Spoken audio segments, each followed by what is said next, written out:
My name is Lakshmi. I'm a journalist. Now, the second question is Muslim men are allowed to marry 4 or 5 times, I think, and they don't require their wife's permission, the first wife's permission to marry. I mean, correct me if I'm wrong, to marry more number of times. So I actually don't see any logic in this because I believe it's one man, one woman. That's the institution of marriage. So please clarify. Thank you. Now coming to your second question. In Islam, men marry 4 times, 5 times, and they don't ask permission from the first 5. Why? As far as polygyny is concerned, a man having more than one wife, Islam is the only religion, and Quran is the only religious scripture on the face of the earth which says marry only one. There is no religious scripture besides the Quran. I'm a student of comparative religion, which says marry only one. There is no verse in the Bible, no verse in the Bhagavad Gita, no verse in the Veda which says marry only one except the Quran. If you read the Hindu scriptures in Ramayana, the father of Sri Ram, how many wives did he have? How many wives? More than one? More than one, 3 wives. Fine. Shri Krishna, according to Mahabharata, how many wives he had? Unlimited. Not unlimited. You don't know your scripture well. No. Did he have 4 wives? No. I have no idea. Not 4, not 100, not 1,000, 16,108 wives. How many wives he had? 16,108. So why can't we Muslims have 4? What's the problem? When Shri Krishna can have 16,108 wives, why can't we have 4? Further, if you read the Vishnu Purana, chapter number 24, verse number 1, it says a Brahmin can have up to 4 wives. If you read the Jewish scriptures, it gives you permission to have as many wives as you wish. If you read the Christian Bible, it gives you permission to have as many wives as you wish. If you read the Bible, Abraham had 3 wives. Solomon, how many wives he had? He had 700 wives. It is later on, the church has put a ban that Christians should marry only one, not the Bible. It is the Jewish community married more than one wife. It was in 1950 that chief rabbi passed a synod that Jews should marry only one. So it is the rabbi, not the Jewish scriptures. And according to Hindu scriptures, you can marry as many as you wish.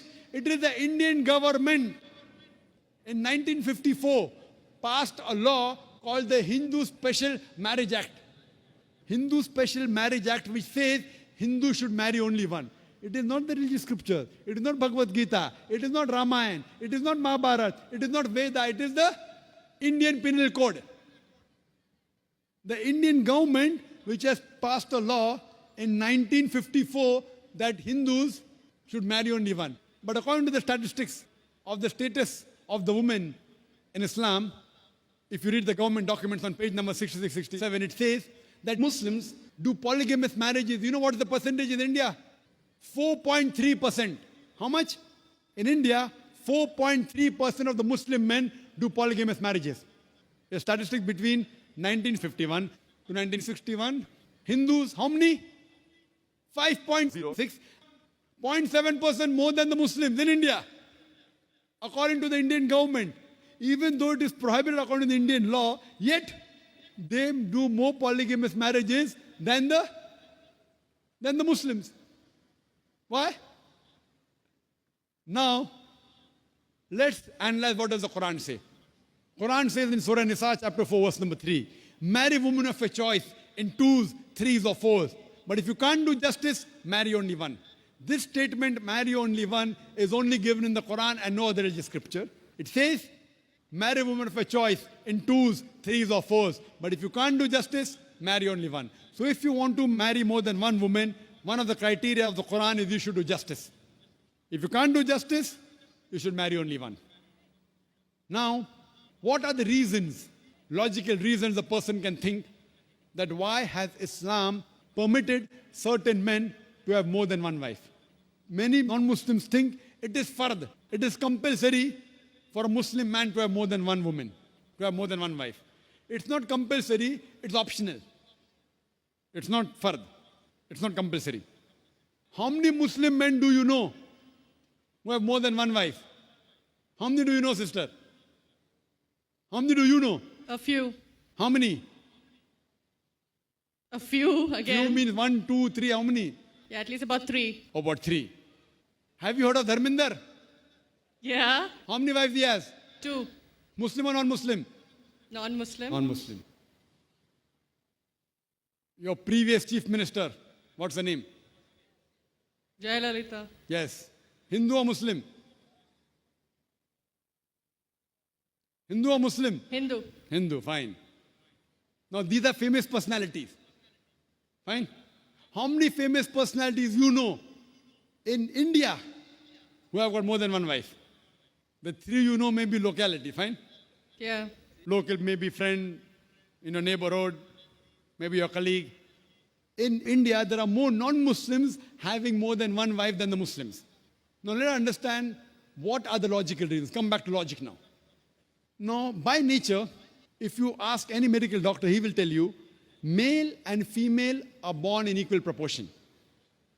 Girls and boys are born in equal proportion. But any medical doctor, any pediatrician, any children doctor will tell you that the female sex, the female child is stronger than the male child. That's the reason there are more deaths in the male children as compared to female children. So in children's age itself, the female children are much more than the male children. As life grows on, there are people dying due to accidents, due to alcoholism, due to war. There are more males dying as compared to females. Today, if you analyze in the world, there are more females in the world as compared to males. There are few third world countries like India where the male population is more than the female population. And do you know why? The reason is because of female feticide and female infanticide. According to an article, a program which came on BBC by the name Let Her Die, the program was assignment. There was a British reporter by the name of Emily Buchanan. She comes to India and she says that every year in India, more than 1 million fetuses are being aborted after they identified that they're females. She says more than 3,000 every day. You multiply, more than 1 million every year. According to the Tamil Nadu government hospital report, she gives the statistics, out of 10 female born alive, do you know how many are put to death? 4. Sister, did you know that? Tamil Nadu, your state, your beloved state, according to the government statistics, out of 10 females born alive in the government hospital, 4 are put to death.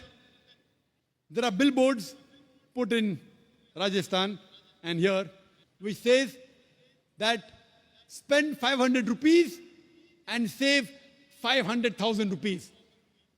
You know what does it indicate? Spend 500 rupees, do ultrasonography, do amniocentesis, identify the child you're carrying is a female, abort her, and save 5 lakh rupees, 500,000 rupees.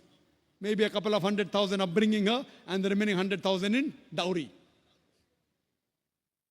If you stop this evil practice in India, our beloved country, stop the female infanticide, stop the female feticide. Even in India, the population of female will be more than the male population. If you see the rest of the world, if you see New York alone, there are 1 million females more than males. In USA alone, there are 7.8 million females more than males. In UK alone, there are 4 million females more than males. In Germany alone, there are 5 million females more than males. In Russia alone, there are 9 million females more than males. And God alone knows how many millions of females are more than males throughout the world. Suppose I agree with your philosophy, sister, you said, 1 man, 1 woman. If I agree with you, sister, with your philosophy, 1 man, 1 woman. And suppose my sister happens to be in America, or your sister happens to live in America. And suppose the market is saturated. 1 man, 1 woman, saturated. Yet there will be 7.8 million females who will not find life partners. 1 man, 1 woman. Now the option for these 7.8 million females is either marry a man who already has a wife or become public property. You say, Dr. Zakir Naik, public property, such a harsh word. Sister, it is the most sophisticated word I can use. I cannot use a more sophisticated word than public property. According to the Statistics of America, do you know, on an average, a man, before he settles down with a wife, he has 8 different sexual partners. Do you know that? On average, 8. Some may have 1, some may have 10, some may have 20. 8 sexual partners before he settles down with one. So the only option remaining, so if my sister happens to live in America, or if your sister happens to live in America, and the option is given to her, and suppose the market is saturated, every man has found a woman for himself. And unfortunately, my sister, or if your sister happens to be one of the women who has not found a life partner, the only option for them is either marry a man who already has a wife or become public property. Any modest woman would opt for the first. Sister, what would you opt for your sister? Marrying a man who already has a wife or become public property? My sister's too young to be married, so When she grows up and if she happens to go to America, or if you happen to be in America, third choice. what would you prefer for her? You're the elder sister.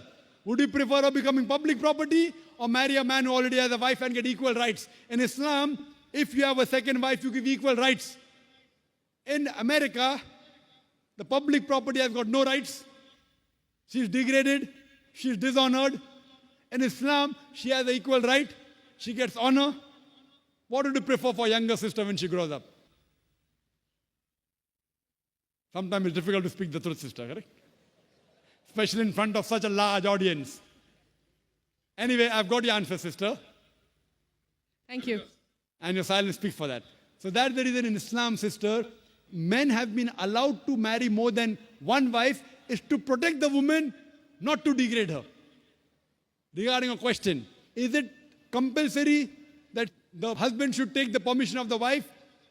It's not compulsory because if she wants to protect, if that man wants to protect another woman, a normal woman, I agree with you, sister, no woman under normal circumstances would like to share the husband. You have to agree. This is human nature. But if the woman is a good Muslimah, is a good Muslim woman, what she says, let a small loss take place to prevent a big loss. She will say, I know sharing my husband is a loss for me, but I would prefer letting a small loss take place for me to prevent my sister becoming public property. She's a good human being. So she would surely give permission to the husband to marry a second woman, if she's a good Muslim woman. But taking permission is not fard, it is preferable. But at least informing is a requirement so that he does justice between the two wives. Hope that answers the question, sister. Thank you.